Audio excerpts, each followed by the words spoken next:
going to get this out of the way right away. I know Avery Quinn sounds like a hot girl name. Like, fellas, if you were flipping through a Sports Illustrated swimsuit edition, and you just saw the name Avery Quinn, you'd be like, well, I want to see what she looks like. And how much would that suck? You just turn the page and it's just me like, oh!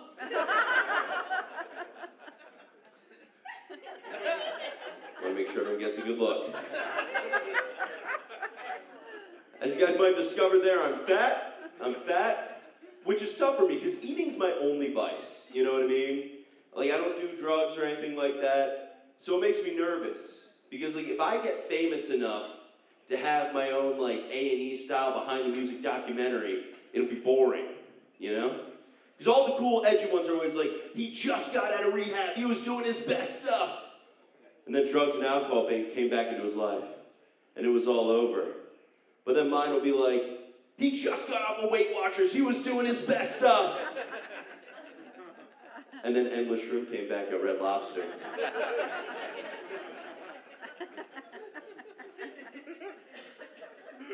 Being a heavy guy, I have a lot of interesting meals. I like to experiment, I like to explore.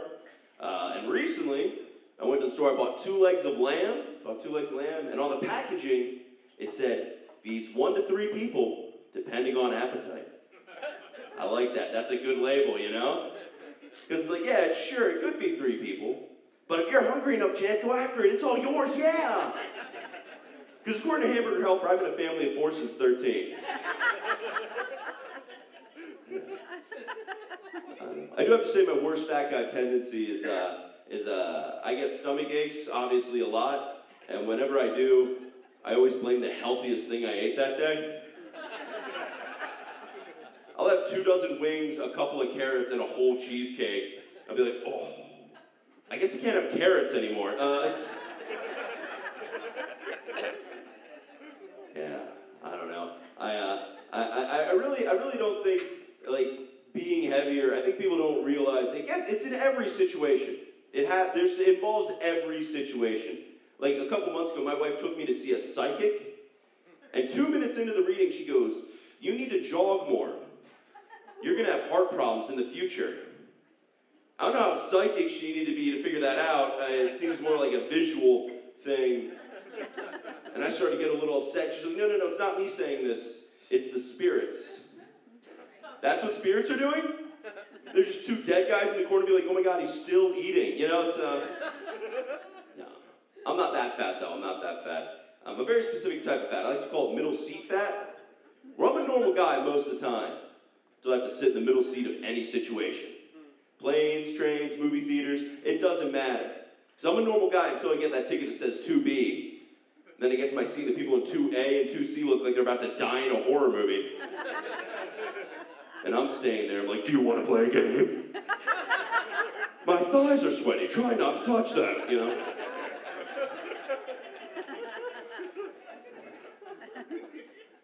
I don't know, trying to lose a little bit of weight, trying to get better. I was looking into joining a gym, and then my wife started to help me look, and that didn't pan out.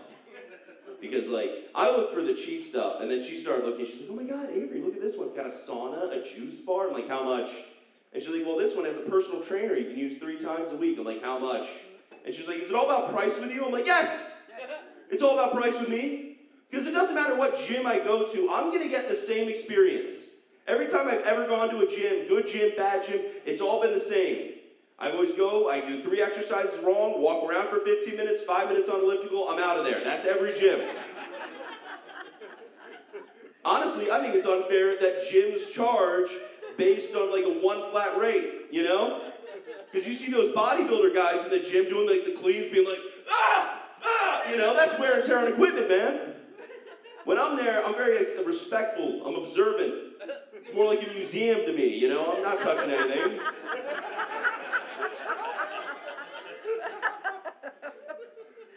They should pay based off of effort like that. At the end of the month, they go to that bodybuilder guy and they go, hey, we've been doing pretty good for you. It's $250.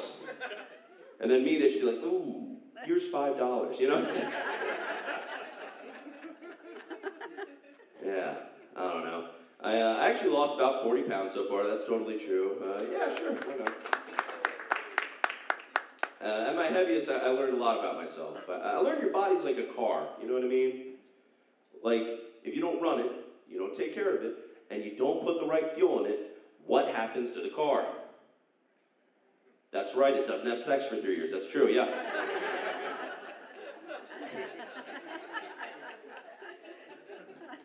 I try to take care of myself better now. I try to take care of myself. One of the things I hate about taking care of myself, I don't like getting haircuts. I think hairdressers, they get too personal too quickly. Like, the last time I went to a hairdresser, I sat down, and and she was like, "How are you?" I was like, I'm good. And then to be polite, I went, "How are you?" And immediately she goes, "Not good. My daughter's after-school program closes at 4:30, and I work till 6. I have no way to get her home." And I was like, "Oh, you can cut the sideburns a bit shorter if you want." Like, what you want out of the interaction? Just like, I'll pick her up. And then I go to the school. "You Sarah? Get in." "No, it's fine. Your mom cut my hair today. Get in the car, you know."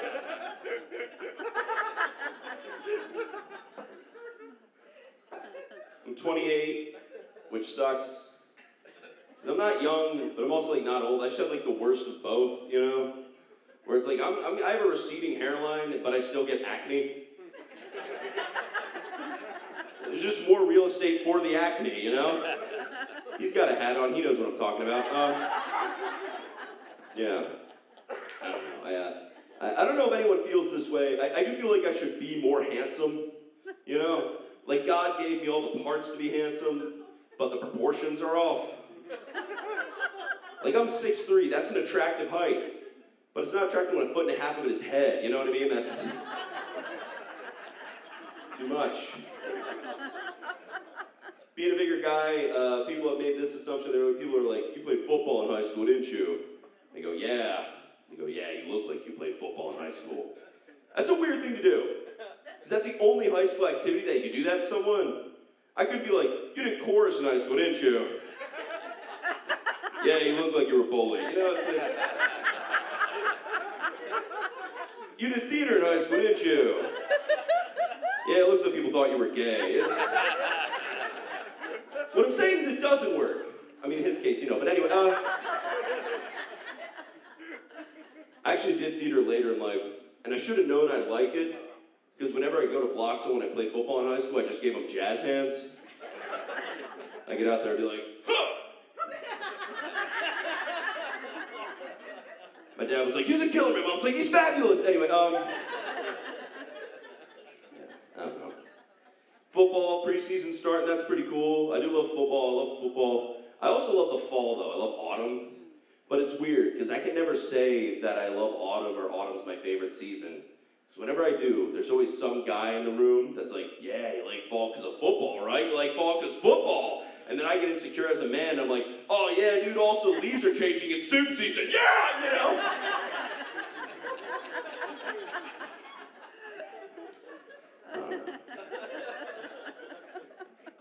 I do love the NFL. And I don't mean to be that guy, but I do feel like there should be more diversity in the commentary, you know? Because it's all male commentators. And all their criticism is always like direct and to the point. I think more female commentators have like passive aggressive criticism, you know? And that'd be nice, you know, just in the middle of the game, usually commentators like, "Brock Purdy made a bad pass, the receiver was open in the slot." And then the female commentator's like, "Yeah, I heard he gained weight too."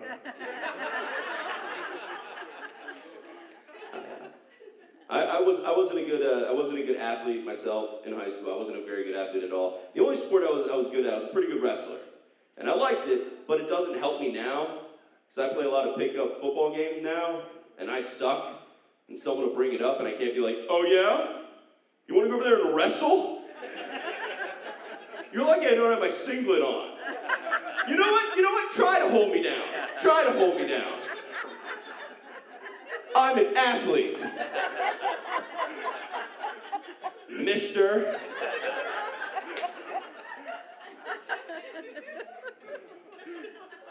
Now you two know why you paid more. They saw their tickets like, "What's the action zone?" Yeah. I don't do much anymore. The one big thing I like to do, I like to golf. I enjoy golfing. But the thing is, I don't like the air of like class that golf gets. It's undeserved, I promise. Because golf's the only sport that I've ever seen someone smoke, drink, and smoke weed all at the same time while playing the sport. Don't even let that happen in bowling, you know? Literally, one time I was golfing with a friend, he had 12 beers by the 8th hole. And I was like, dude, maybe we should ease it back. And he's like, I'm golfing, calm down. No other sport can you get away with that. You never can see a guy smoking meth and everyone's like, he's rollerblading, relax, you know? I like to travel different places when I was golfing. I like to travel different places, to golf different places. I golfed in Bridgeport a couple weeks ago. That was fun. How dare, it was a nice course. You guys are rude. Stereotypes. I mean, sure, the golf carts were on cinder blocks, but other than that, you know, it was nice. Yeah, I didn't like school very much in general. I was bullied a lot. Like, in middle school, they gave me a nickname. They called me Avery Quinn. The fact that some of you laughed and went, "aw," means that's a good nickname. No one awed in middle school. And the thing is, it was tough, because also I was a sheltered kid, so I didn't even know what an ovary was. I don't know if you guys have ever had to ask your bully questions after he's bullied you. Doesn't make it better. Some kid would come up, he's like, "Hey, ovary," and I'm like, "How dare you call me a virgin? Am I getting closer, Steven?" You know? In high school, I was bullied too. I was bullied because my junior year of high school, the local news ran a story about herpes being spread on wrestling mats. And the video that they showed over the news story was a video of me wrestling.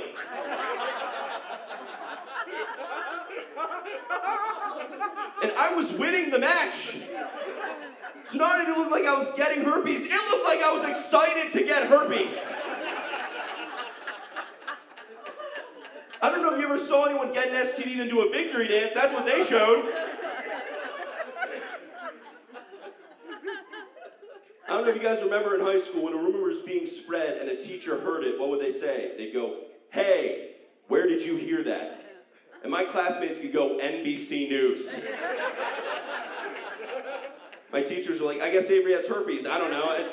Don't touch him then, you know?" I ended up working at the news station that said I had herpes for 2 years. That's totally true. I just kept that in the back pocket the whole time. Walking a half hour late, they'd be like, "Hey, you were supposed to be here a half hour ago." I'd be like, "Hey, you were supposed to say I didn't have herpes. And why does it say Avery Quinn on my time card?" They were behind it all. Didn't like school. I didn't like school. Especially hated math class. I hated math class because they had word problems. And word problems, they were always marketed to us like, these are the problems that'll help you in real life. And they never helped us in real life. Because the word problem would always be like, if you cut a pie 5 times, how many slices do you get? That doesn't help me. Like, a word problem that would help you in real life is like, so your buddy failed his drug test and he lost his job. You lent him money. How long till you can ask for it back? Solve for X. You know, that's... It's a realistic word problem. I also took German in middle school because I wanted to waste my time. I don't remember a single thing. The only thing I remember from German class was at Christmas time, they taught us German Christmas carols. And then after we learned the German Christmas carols, they took us to a local retirement home to sing the German Christmas carols. I don't know if you guys remember who was in retirement home about 15 years ago. What generation? What World War fighting generation was in retirement homes? At the time I thought it was a nice thing we were doing. Turns out that was the meanest thing that we could have done. Can you imagine the calls that their kids must have gotten? Be like, "No, Dad, the Germans aren't singing outside your window." And me and my friends are out there like, no, I didn't know, Dad, balloons, you know?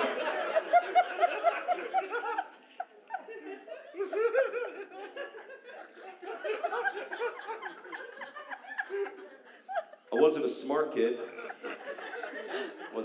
I had to go to summer school. Anybody else have to go to summer school? Great.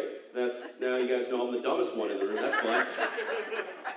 If you thought the lights, the stage, and the microphone were isolating, it's a lot worse now. So let me explain it to you geniuses. See, most people, you go to summer school for two reasons. Most people go because you were either lazy, you were a bit of a troublemaker, you were a bad kid. I went for the minority of the latter, which was because you were dumb. And the thing is, even now, when people find out that you went to summer school and they also went to summer school, they like to trade war stories of why you went. So someone will meet me and they'll be like, dude, you went to summer school? I did too, dude. I always started fights. I never went to class. Why did you go? And I have to be like, oh man, I couldn't read, you know? It's less rebellious when you don't know your vowels.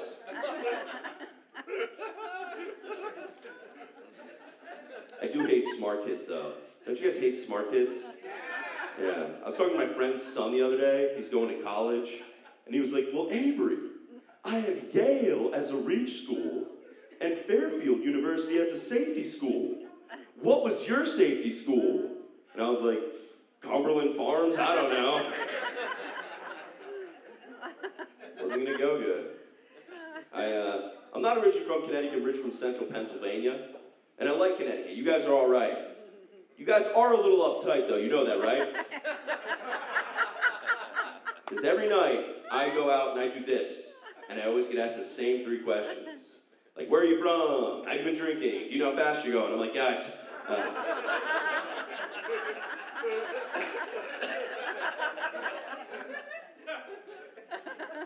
Connecticut's cool. Like, for real, I moved up to Connecticut 3 years ago. And you guys have some of the best coastline, some of the best small towns, some of the best seafood in the nation is right here in Connecticut. And I truly believe that. Most people clap when you compliment their state. Not you guys. You're just like, you're right, but we hate ourselves, so no. How about no?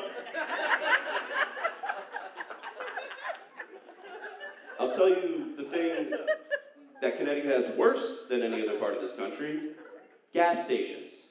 And I'm right. I don't know if you guys have ever been below New York. If you go below New York, you go to a gas station. You can get fried chicken, subs, burgers, all made to order, all 24/7. And at a Connecticut gas station, you can get stabs. So there's that.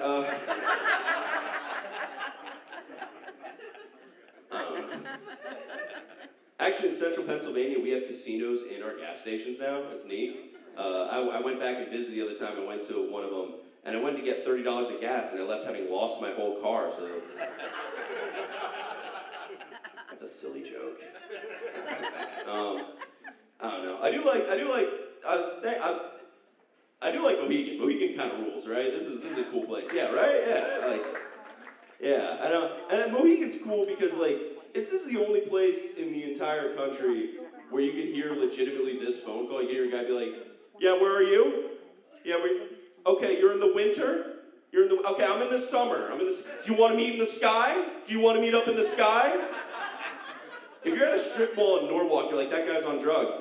He's high. I don't know. It is neat because this is my debut weekend here at headlining. Yeah, it's pretty cool. Yeah.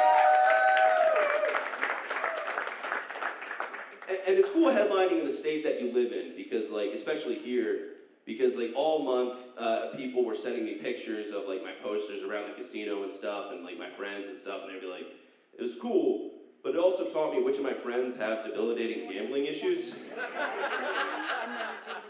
My buddy would send me a picture, he'd be like, "This is awesome, man, we're rooting for you." I'm like, "Thanks." Also, it's 10:30 on a Tuesday. You've got kids. Have you guys been walking around the casino at all today? Have you guys seen is anyone here for the Terrificon, the Comic-Con thing? Yeah. And then the Jordan Davis concert. I don't think I've ever seen more X-Men t-shirts and cowboy boots in the same place at one time. I just wish one person was wandering into the wrong thing, just like a cowboy, just being like, this is great production, man. These must be the backup dancers or something. This is cool. I like this. This is fun. You know, that Connecticut accent. No, man, I don't know. I love doing comedy. Comedy's cool. I was coming back from a gig a couple months ago. I was in the Philadelphia airport, and I was heading home, and in the terminal, I heard a couple people. These two guys were talking. The one guy was like, "So, where are you from?" You know, the guy's like, "Oh, I'm from West Hartford." And the guy goes, "Oh, I'm from Hartford. Small world." No, it wasn't. The plane was going to Hartford. Everybody there had the same goal. And some of you might be like, well, maybe, Avery, maybe someone was vacationing in Hartford. Yeah. No one vacations in Hartford. There's not a family in Iowa City being like, honey, I have an idea. Let's be bold. Let's go to a minor league hockey game and get robbed.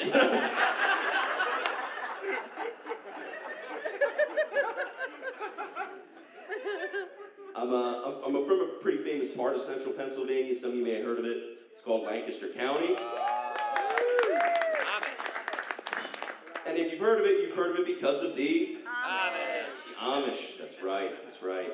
And Connecticut, you guys are very smart, very cultured. You don't know anything about the Amish. Because whenever people up here find out I'm from Lancaster, they go, oh, Lancaster, Amish. Are you Amish? You know anything about the Amish? You know they have one specific look and one specific job. They all have the hats, the beards, and the buggies, and they're all farmers. There's not some guy in the Amish community be like, all right, you're the jobs for the rest of your life. Farmer, farmer, farmer. Undercover secret comedian. Farmer, farmer, farmer.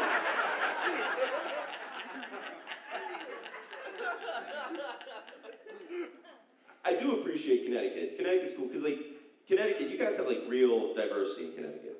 I mean, not here, but other places, there's real diversity. In Lancaster, our biggest minority group was the Amish. Yeah, that gives you a false sense of security, you know? They're the only people in the world whiter than me. I thought I was good at basketball when I lived in Lancaster. I moved up here, I don't play basketball anymore. Because if you lose to an Amish guy in basketball, it's your fault, you know? He'll try to cross you over, you can hear his claws, it's like, you know?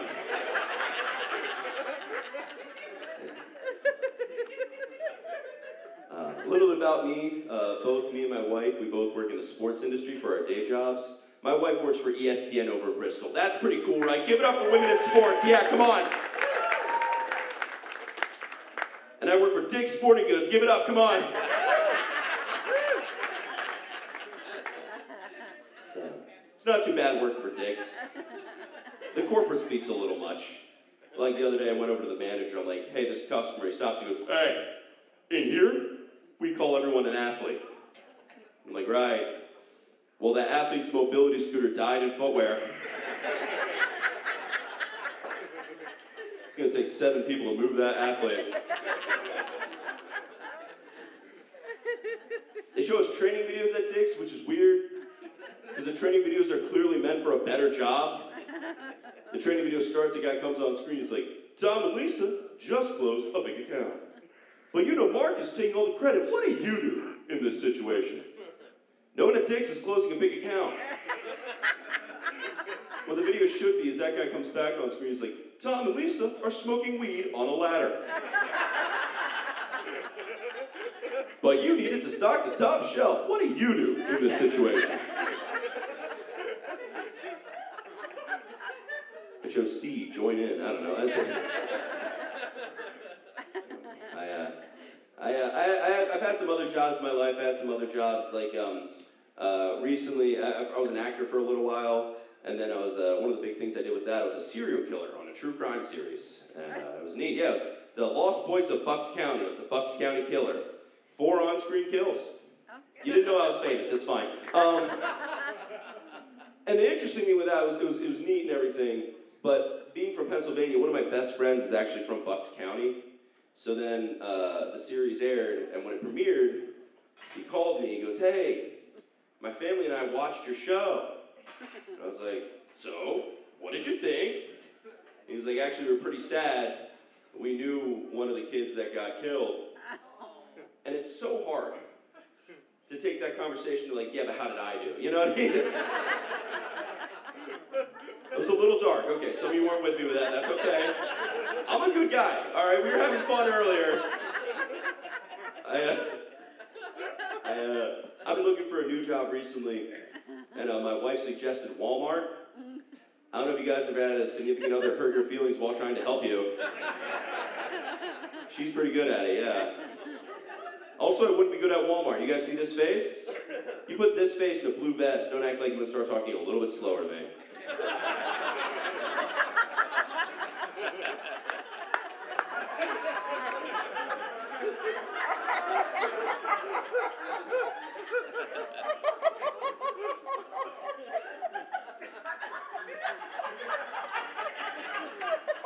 Some of you laughed too hard at that. That's me.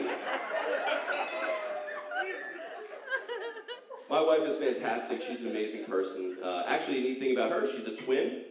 I actually saw the other twin the other day when I went to her parents' house, and I saw what I thought was my wife standing in the living room alone.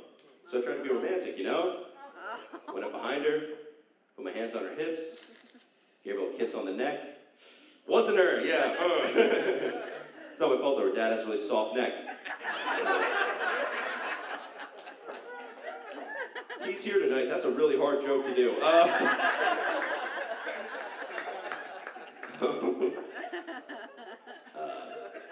We're married, we've been married not too long ago, but we have some interesting arguments now. Some that I didn't think like would expect to happen. Like recently she got a forever bracelet, permanent jewelry. Ladies, you guys know what that is? Yeah, for those of you that don't, allow me to explain. What it is, it's a bracelet that they tighten to your wrist, then they solder it together so you can never take it off. When she told me she got that, I was like, seems kind of dumb, bit of waste of money, bit dangerous. But then I thought about it, like 3 of my friends have forever bracelets. I mean, two DUIs, they get them, but they have forever bracelets, you know? I don't know, I do love her. I love her so much. And, you know, we were doing that thing the other day, like, you know, you ever, like, do that thing where you tell your wife you love them so much that you take a bullet for them, you know, husbands? You ever do that? You ever, like, lie, you know? Because you never have to prove it. Unless you live in Waterbury, you never have to prove it.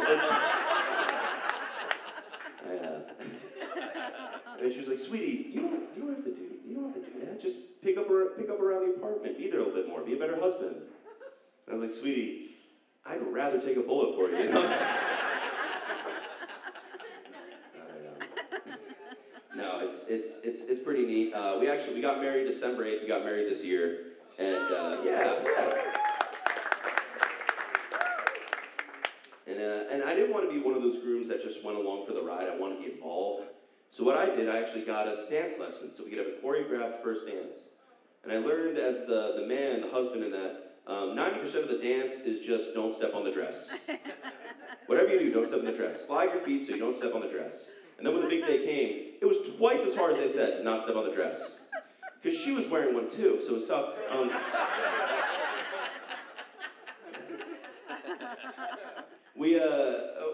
You know, things are getting a little more serious, and I also learned something sad. I learned I'm not going to be allowed to be involved with the baby naming process. Apparently I won't take it seriously, which sucks, because I found the perfect name that honors both of our central Pennsylvania roots and her Asian heritage. But apparently Yingling's a bad name, so I don't know. I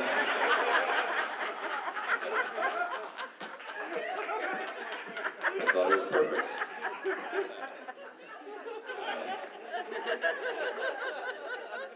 It took me 3 weeks to build up that one to run it by her.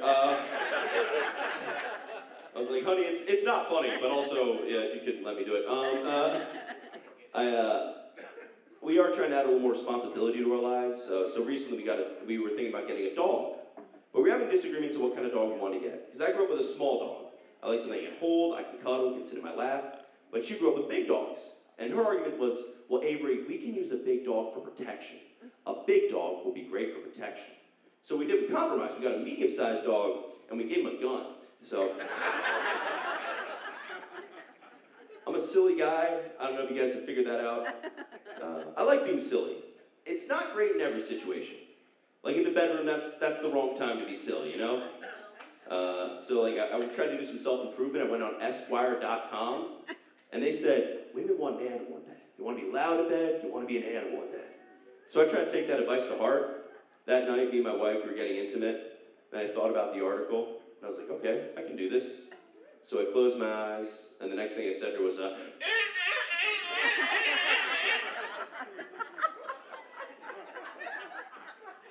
Then I stole her french fries and flew away.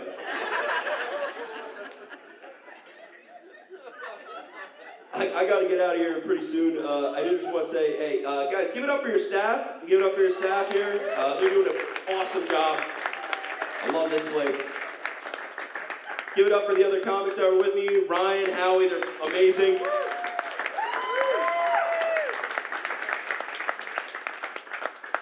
Stand-up's special to me. Yeah, and I don't know if I should share this, but like, my parents never believed in my dream. They called it stupid, a waste of time, and a waste of money. Oh, stand-up isn't my dream, by the way. I want to go whale watching in every state.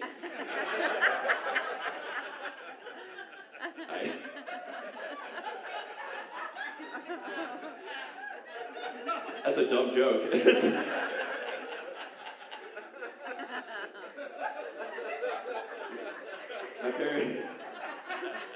My parents are fantastic. They're great people. They dealt with a lot with me. Like, my parents had 2 brilliant children, and then they had me. You can't brag about 2 out of your 3 kids. They tried their best. They'd be out with their friends, they'd be like, oh, well, Travis, he's in med school. Ethan made Dean's List, and Avery, he's pre-diabetic, so big things, all of them. There is an interesting trend in my family with my brothers. I'm the youngest of 3. And how it works is we all get bigger and dumber as we get younger. Like my oldest brother, he's 5'8", and he's a doctor. That's very smart, very impressive job. That's also pretty short for a guy, you know?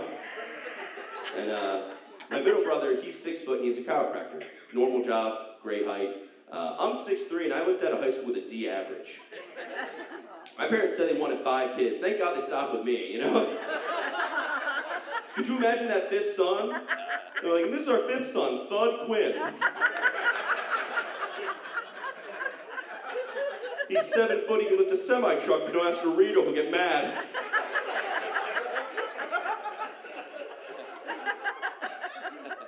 My parents are fantastic. They're fantastic. There's one thing they're a little backwards on, and that was tattoos. Like my parents told me in their generation, you got a tattoo for 3 reasons. You were a firefighter, you were a sailor, or you were in the military. In my generation, we get a tattoo if we have a free afternoon, you know? Like to watch those 2 generations meet, though. Just an older guy's like, see this tattoo right here? Marines, Vietnam, 64 to 68. And then my generation's like, oh yeah? Marching band, Northwest High, 2012 to 2015. Woodwinds. My mom hates tattoos, though, man. She hates tattoos. And she always told me growing up, if I ever got a tattoo, she would drag me to a doctor's office and demand they laser remove it on the spot. That's why I want to get a tattoo that says, my mom supports St. Jude's Children's Hospital. Thank you, guys. I'm Avery Quinn. You have a great night. Ladies and gentlemen, keep it going for Avery Quinn.